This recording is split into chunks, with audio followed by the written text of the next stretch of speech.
Hello, and welcome to Beyond the Bylaws, the medical staff show.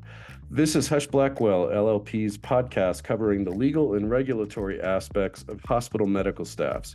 We're focusing on the important but sometimes confusing world of medical staff legal issues. I'm Nick Healey, a healthcare regulatory partner at Husch Blackwell, and I am in my third decade of working with hospital medical staffs. Before we dive in, I'd like to note that nothing in this podcast constitutes legal advice, and the views expressed in this podcast are mine or those of our special guests, and not those of Husch Blackwell. Okay, welcome to Beyond the Bylaws, Husch Blackwell's medical staff bylaws and other medical staff issues podcast. I am Nick Healey. I'm a healthcare regulatory partner at Husch Blackwell, and I have a very special guest with me today, someone whom I've worked with for many, many years. Deb Wade, I'm going to let you introduce yourself, but I'll say that Deb has been a delight to work with for several decades now, which makes me feel old and makes me feel like it's a little bit unfair that I reflect those years and you do not. Well, obviously, I'm not on video. So I've been in medical staff services since 2010. And again, yes, I've worked with Nick since, 2012. And Nick, you've been invaluable to our hospital and to me as a medical staff professional. So I appreciate that. I am always happy to work with the hospital that you work for, and I'm particularly very happy to work with you, Deb. I do appreciate that you always have your heart in the right place when it comes to medical staff issues. I've said many times that medical staff professionals are on the front lines of patient safety, and notwithstanding challenging circumstances in some situations, you have always exemplified that. So, hats off to you, and generally, hats off to all medical professionals who are on the front lines every day. So, what we are going to talk about today, I'm very happy to say, is something that's very much a frontline issue for medical staff professionals who deal with confidential and privileged information on a daily basis. We are going to talk about the confidentiality and privilege protections that apply to a lot of the information that medical staff professionals deal with, that they take in, that they create, that they disseminate among the medical staff, and the various demands or requests that are made for that information, again, on a daily basis from different parts of the hospital or outside the hospital, and measures that medical staff professionals can and should be taking to safeguard the confidentiality and privilege protections for that information. Deb, I know this is an issue you and I have talked about a lot. I'm curious, on a percentage basis, how much time do you think it takes you to deal with requests for information from various parts of the hospital or outside that you ultimately have to turn down because the information is subject to some type of confidentiality or privilege protection? Nick, that's an everyday occurrence, usually from employees that are looking for information that lives in our medical staff files. And once that's in our medical staff files, can't be given out to anyone else. Right. Okay. So you have to come up with creative and kind ways of letting people down easy. How well is that usually received? It usually depends on who you're talking to, and sometimes if you give them the reasons for that, they play nice in the sandbox and understand. Our medical staff appreciate it, but staff isn't always so willing. We have a large number of employed medical staff, and our staff here kind of has the idea that since they're employed, the information belongs to everyone. So I think that's an interesting point because we're talking about a lot of these requests coming from inside the hospital. Right. And I know that we've discussed before a perception among hospital employees that, well, we're all part of the same organization, we're all part of the same team. Therefore, anything that would protect or prevent you from disclosing this information outside the hospital doesn't apply to me because I'm inside the hospital. So I should have full access to this information, which isn't true, by the way. But in your view, what's the most important thing that a hospital can put in place to ensure that those boundaries are respected? That's a good question because I get it from all the way from employees up to, up to the upper level of management. So I think it's just letting everyone know that the medical staff process is protected and confidential. And when the office here says that we cannot provide documentation or information, that there is a very good reason for it, and I just don't know a really good reason to get that way to get that out. Yeah, it is tough. I know we've also talked about, the tone being set from the top. Right. And that if upper administration is, firm in their respect for the protections and privileges that apply to medical staff information and, the separation of church and state from that perspective, that it really does help set the tone and permit those requests and ultimately situations in which you can't provide that information. It helps those not to get ugly. So, like in a lot of situations and a lot of organizations, leadership is crucial, and educating, from the top down definitely makes a difference. So, I guess, one thing I would say is it's an issue that every hospital I've ever worked with has dealt with. Some deal with it better than others. And, it is a constant, not battle, but it's a constant educational process to ensure that information is flowing the way it's supposed to and that it is not being widely disseminated, because we are talking about not just confidential but sensitive information, both from a patient perspective and from a physician reputational perspective, quality improvement perspective.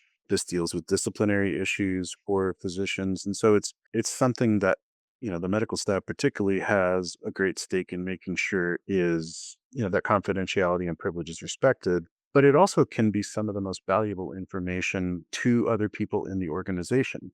And so the demands or the need for that information and the desire to have it disclosed to different parts of the hospital is pretty high.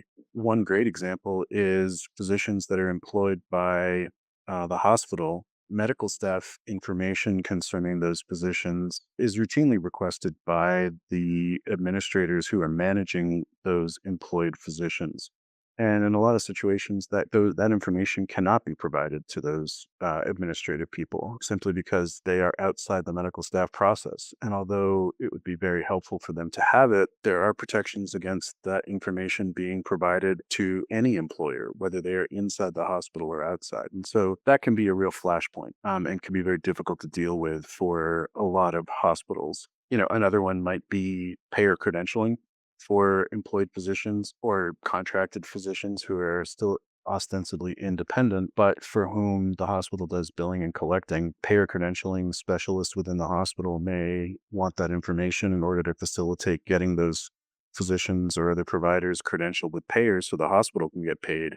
And in some situations, it's not feasible to provide that information because it still retains that confidentiality and peer review privilege. So, a lot of situations in which this information can be very valuable, but you have to make sure that you're observing those protections and those restrictions on disclosure. And that's not going to rub everyone the right way all the time. So, I'm sure you'd concur, Deb, with that. It's a tricky line. It's a tricky line for sure.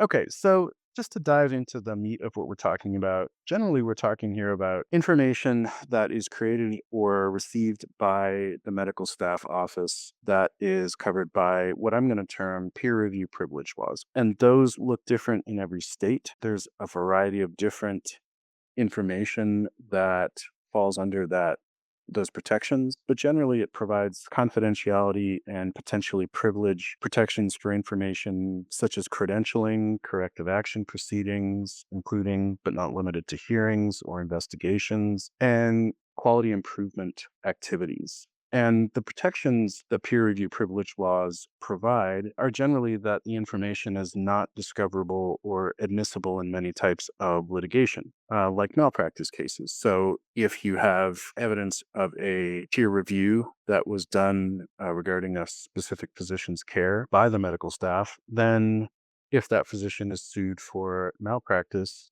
that information is not required to be disclosed from the medical staff files to the plaintiff in that lawsuit.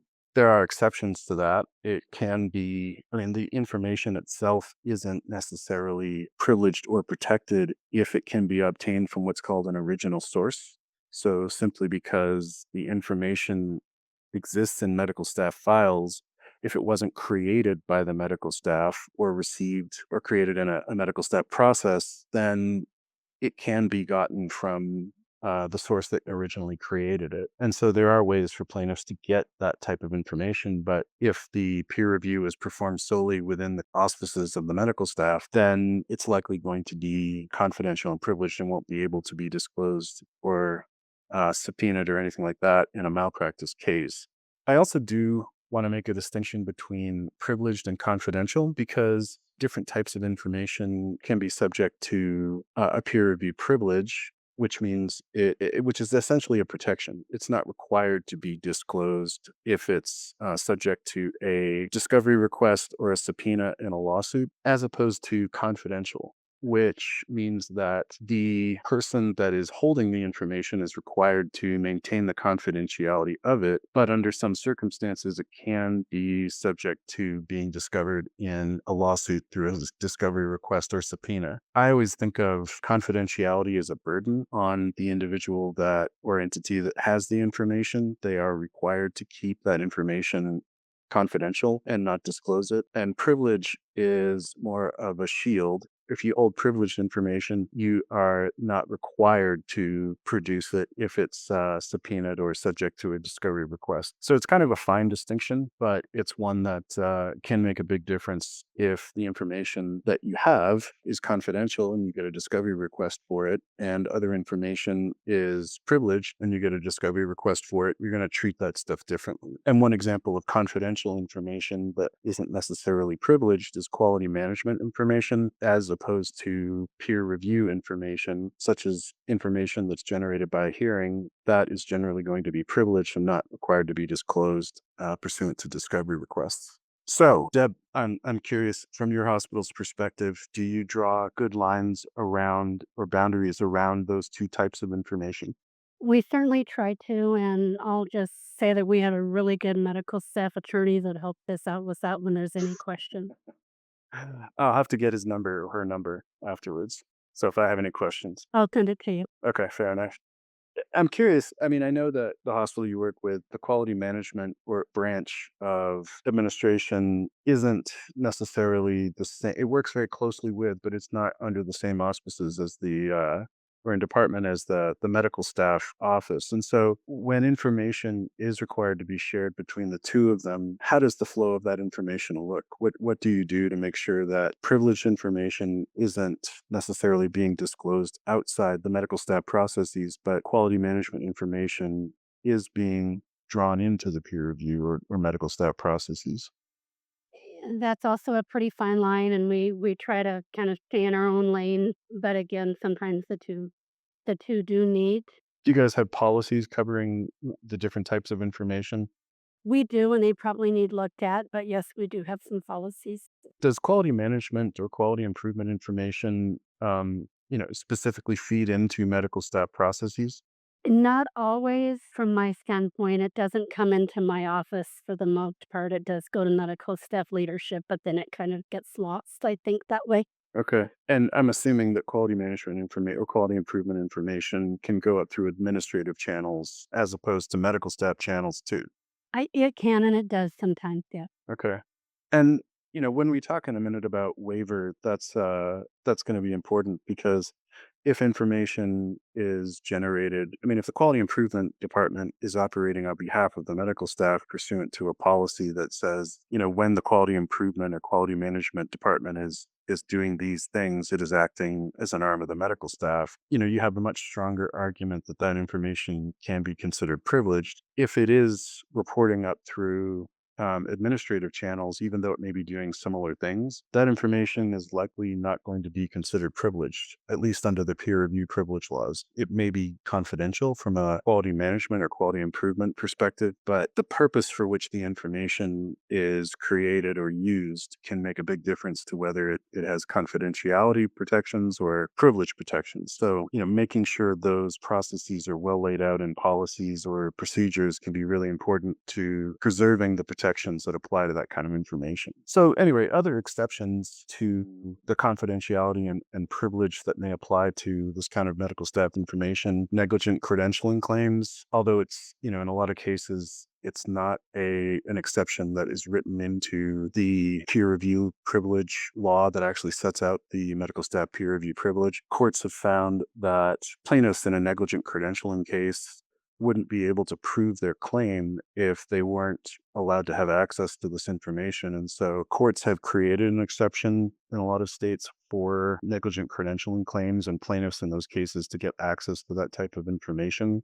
It can also be required to be produced in federal civil rights claims, such as that someone was discriminated against on the basis of race when applying for medical staff membership or privileges. And in other states, medical staff information can be shared with other governmental entities that are involved in quality review, like regulatory agencies, the state medical board, nursing board, those kind of things, accreditation organizations, and peer review committees for other healthcare entities. However, those exceptions are not written into every statutes or every state's statute, peer review privilege statute. And so that kind of leaves us with having to find workarounds or trying to weigh whether any particular disclosure is going to cause more harm than good. So those can be tricky, especially in states that don't have a really well developed or tightly written peer review privilege law. And I know, Deb, you get requests fairly regularly from regulatory agencies like the Board of Medicine for information on, physicians pursuant to complaints that may be filed. How do you deal with that? How do you balance those things? Well, again, I talk to my medical staff attorneys, but we typically do wind up providing information to them when it within those boundaries. Yeah. And as you know, I visit with you regularly on those to make sure that we're following what we need to do. Have you ever had a situation in which you weren't able to provide information to a regulatory agency like the medical board, and they pushed back and really were aggressive about it? And how did you handle that if it's happened? I haven't in my tenure here, which I'm glad for. Wyoming being a small state, it's good to have friendly relationships with the regulators, like the Wyoming Board of Medicine. And I know that you do have a great relationship, particularly with the executive director there. So, that can really help, I think, smooth those conversations along. I think in some other states that are larger, it's harder to have that kind of relationship with regulators because they have a lot more things to do and a lot more hospitals. But where you can foster that personal relationship, that really does help. And I know you've benefited from that over the years. Definitely, and I think it's a mutual trust level, which is very much appreciated. Yeah, that's a good point. I think as long as the regulator has a strong sense that you are trying to do the right thing when you are dealing with medical staff information, and that, the purpose of not disclosing is not necessarily to frustrate the regulatory agency in doing their job, but to, follow the law, but also to protect patient safety and also not needlessly harm the reputation or privacy or interest of the physicians or their medical staff members. I think as long as everybody assumes that we're all operating in good faith, those conversations can be a lot more pleasant. Exactly. So every state has passed its own version of peer review privilege laws, and some are stronger than others. Florida has a reputation for not necessarily having strong peer review protections. Other states have no exceptions to their peer review privilege laws, Wyoming being one of them. Where you are, Deb, it's a very specifically written statute. It doesn't outline any exceptions. It simply requires that information or data that is created, received, generated by a medical staff committee is considered confidential and privileged. It doesn't have any of the exceptions for sharing with regulatory agencies. There's no specific exception for negligent credentialing in the statute, although there is a case that creates that exception. So, some other state, they're really, if you've seen one peer review privilege law, you've seen one peer review privilege law. But I think the intent of all of those laws is the same. It's generally to promote candid discussions among medical practitioners about, their peers, professional conduct and quality of medical care particularly in a hospital. And I know that that actually is from many discussions with physicians on medical staffs. I know that they take that very seriously. And I know you've seen that too. Deb, I'm curious, the medical staff at your facility, having worked with them, I know that they do take that very seriously, but are there examples that you can think of in which, physicians have gone out of their way to protect the confidentiality and privilege of that kind of information and steps they take to do that? I'm very lucky that they do. I don't know that I can recall a particular instance, but I do know that my medical staff leadership is very, very careful with that. We've had many conversations about it. They will push back on administration or whoever's asking for information to make sure that that is followed. I'm just curious, but having worked with medical staffs for a long time, if that protection was weakened, how do you think that would change, the quality of conversations within the medical staff about peer review or quality improvement issues? If it was from the state level, I think that my medical staff would still probably try to maintain that same level unless it's challenged. Okay, so basically they would continue to try to do the right thing and use the information to have robust discussions, candid discussions about medical staff members and their professional conduct and quality of care. You don't think that they would be chilled in their discussions. You don't think that they would shy away from it at all. I don't think my current medical staff leadership would. I think that they wanna do the right thing, and hopefully medical staff leadership going forward will always wanna do that. And I guess that's a wait and see what happens if it does come to pass, but I hope not because it does put a different light on things, I think. Yeah, no, absolutely. So there are different types of statutes that provide peer review privilege protections. I think we've already talked about quality improvement. A lot of states also have professional standard review organization statutes, which provide confidentiality and privilege. We've talked about the medical staff peer review privileges that apply to hospital medical staff committees that are dealing with professional conduct or quality improvement. Interestingly, professional standard review organization statutes can apply to hospitals, but they can apply outside the hospital too. They can apply to medical societies. They can apply to SNFs or other medical facilities that have physicians or other practitioners who are meeting in an organized way to try to improve the quality of care. Patient safety information generated by a patient safety organization created under the Patient Safety Quality Improvement Act, which there aren't very many of in Wyoming. Is that right, Deb? Not that I know of. I don't believe so. Well, I've always thought that the Patient Safety Quality Improvement Act, in an industry that is simply overrun with acronyms, the Patient Safety Quality Improvement Act, or PISQUIA, has to be one of the worst. I really don't like that one. I would agree with that. Yeah. So, Healthcare Quality Improvement Act also provides protection for National Practitioner Data Bank reports. Interestingly, and I know that you and I have talked about this, Deb, but there's a perception that the Healthcare Quality Improvement Act, or HICWA, provides essentially creates a federal peer review privilege, which is inaccurate. There is no federal peer review privilege. HICWA only covers information that is reported to the National Practitioner Data Bank. And I think a lot of people think it's a lot more broad than that. But yeah, that is a relatively limited scope. But interestingly, it is at the federal level, it has some fairly significant penalties if you violate that confidentiality. So HICWA is definitely one to consider. There's also information in a lot of medical records, or not medical records, in a lot of peer review information that is subject to the privacy protections of HIPAA because it's protected health information. And another great source of protection or privilege for medical staff information is the attorney-client privilege. So if you are communicating information to your medical staff attorney in order to get legal advice, or they are communicating information back to you in the form of legal advice, then that information that is communicated is subject to the attorney-client privilege and is not required to be generally produced in lawsuits, in basically in response to discovery requests or subpoenas. However, I think it's also worth noting that a lot of people have a perception that simply because a lawyer is involved in a meeting or attends a meeting, that covers everything with the attorney-client privilege.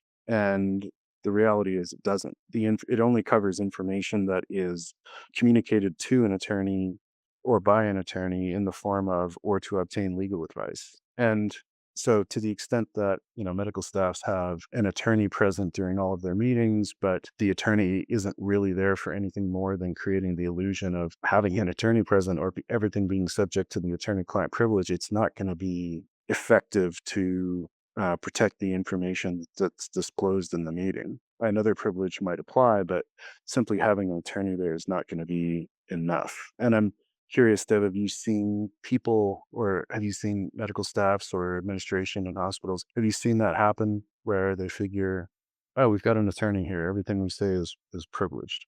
I think that that's a perception sometimes, and reminders are probably always in orders, as that that's not necessarily the case. And I know that, but it seems to a bunch of people that it would be just, "Hey, he's in the room, so we're good with whatever we say." Yeah, it is a pretty widespread perception, but not always accurate. You can get people in trouble sometimes because they think they're having a privileged conversation and it turns out it's not. So I've seen some fairly interesting meeting minutes that have to be disclosed to the other side in a lawsuit that people thought were covered by the attorney client privilege. So remember, it's only information that is conveyed to an attorney for the purpose of obtaining legal advice or the legal advice that comes back. I mean, you can always argue that, well, they needed all the information that was disclosed in order to formulate legal advice, but I think a court may look skeptically on that. So be careful about relying too heavily on the attorney-client privilege in that respect. So there's different types of information that are covered by these peer review privilege protections. All of these are things you deal with on a regular basis, Deb. So credentialing information, peer review information, quality improvement information, NPDB reports, and potentially risk management, although that doesn't generally fall into your department. But going through those credentialing, let's say applications and then reapplications, what you get in the primary source verification process. Do you segregate the credentialing information in a specific file according to the type of protection that may apply to it? Do you consider everything to be subject to the peer review privilege? How do you deal with that? Well, here as far as that goes, we kind of consider once it hits that credentials file that it is confidential and protected. And if that's challenged, then you would contact you to what we do have there. We don't have quality information in with our credentials files so we do have that separated. And again, as you mentioned, if something is public information, such as going to the Board of Medicine to look at a license, anyone can do that. So that's not necessarily a confidential thing, but no, we don't have it all separated. But we do know that there's things like a peer review, no, no one can see that besides us, our credentials committee and medical staff leadership and the board.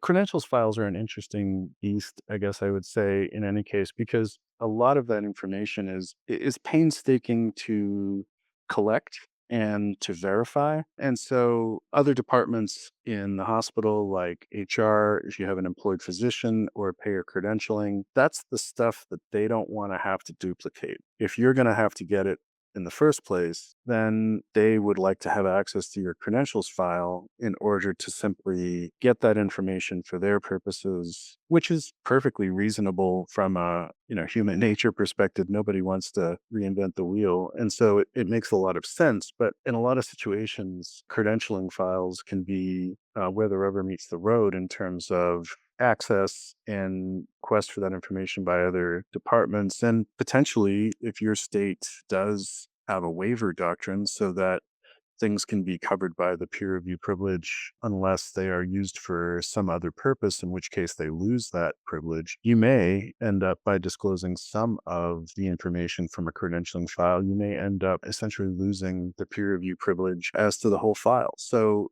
it really is something that you should have very tightly crafted policies about in order to make sure you're not inadvertently disclosing things from a credentialing file to other parts of the hospital that may end up making the entire credentialing file essentially not privileged, not subject to the peer review privileges. So definitely something good to keep in mind. Always rather err on the side of caution, and I can give you an example just really quickly. Years ago, our HR department came to me and wanted a copy of a background query result. and I did not provide it. How did that go over? Um, well, it was questioned all the way up to the CEO's office, and they finally wound up having to create their own. Gotcha. Okay.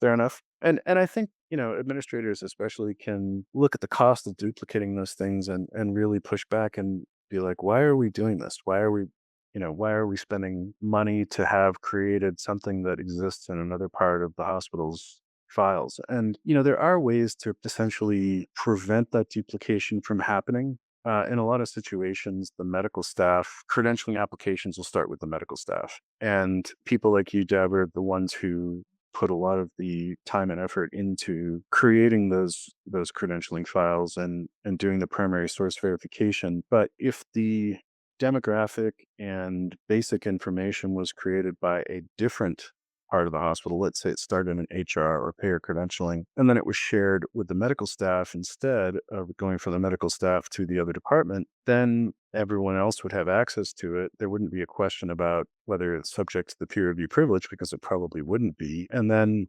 stuff in the credentialing file that was added on later by the medical staff that wasn't needed by those other departments, that would be subject to the peer review privilege protections, and it wouldn't cause so many issues. You wouldn't have that risk of a waiver claim. So I think a lot of those situations are, there are ways to deal with them. Unfortunately, because the medical staff office often takes the laboring or in those things, you don't, if you only kind of reimagined the process and did it slightly differently, I think you could avoid a lot of those things. But tradition is that the medical staff office is the one that starts those processes, and so that's where a lot of the battlegrounds are, which is a shame. I do want to talk about risk management for a sec. And when we talk about risk management information, what we're talking about here are things like root cause analyses. Something goes wrong in the hospital. There are various entities that, or various parts of the hospital that may have an interest in finding out what went wrong and why. The medical staff, if it's a medical staff provider, is definitely one. Quality management would be another. But in a lot of situations, particularly where there's patient harm or a near miss, the risk management department may want to do a root cause analysis and determine for its own purposes. Usually, it can have a quality improvement or process improvement perspective, but a lot of times it's loss prevention. And even though it's something that if the medical staff did it, it may be subject to peer review privilege protection. If it's done by the risk management department, it probably isn't going to be covered by the peer review privilege or any other medical staff protection. And I think a lot of people, again, it's a process issue.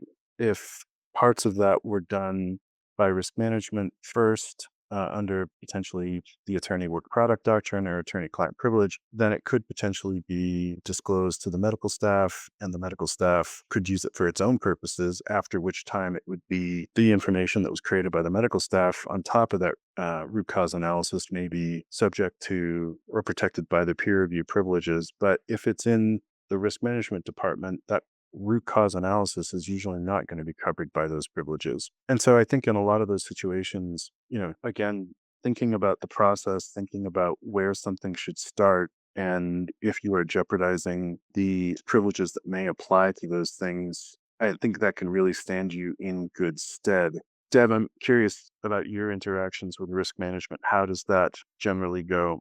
I'm not well, they don't typically share a lot with me, they do with the medical staff again, but then as you're talking, I'm wondering if we're missing something there, because it doesn't go to a MEC meeting per se and be discussed there. And I guess again, it's, depends on the purpose for which these things are created. If it is solely for a loss prevention, or for the risk mitigation purpose, then it may not gain anything by going through the medical staff. But if it deals with a medical staff member, then thinking about whether the medical staff should have a role in creating the root cause analysis is probably a good idea. Exactly. And then in a lot of situations, you're going to get requests from outside the hospital. So we've kind of talked about the requests from inside the hospital, but you're going to potentially get requests from outside the hospital for, medical staff information, whether through subpoena, discovery request, licensing board, civil investigative demands. You can have a request by the Secretary of the Department of Health and Human Services for background information if you submit an NPDB report.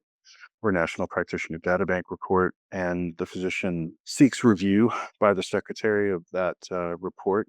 The Secretary of Department of Health and Human Services can ask for the background information. So there's lots of different places outside the hospital that those requests can come from. Did when you're dealing, I mean, the most, we've talked about licensing board requests, but after that, probably the two most frequent ones that you're going to be dealing with are subpoenas and discovery requests. It's the hospital is part of litigation. It would be a request for production or interrogatories, those kind of things. And if the hospital is a third party, it's going to be a subpoena. But how do you deal with that? What's your process for dealing with subpoenas and discovery requests for medical staff information?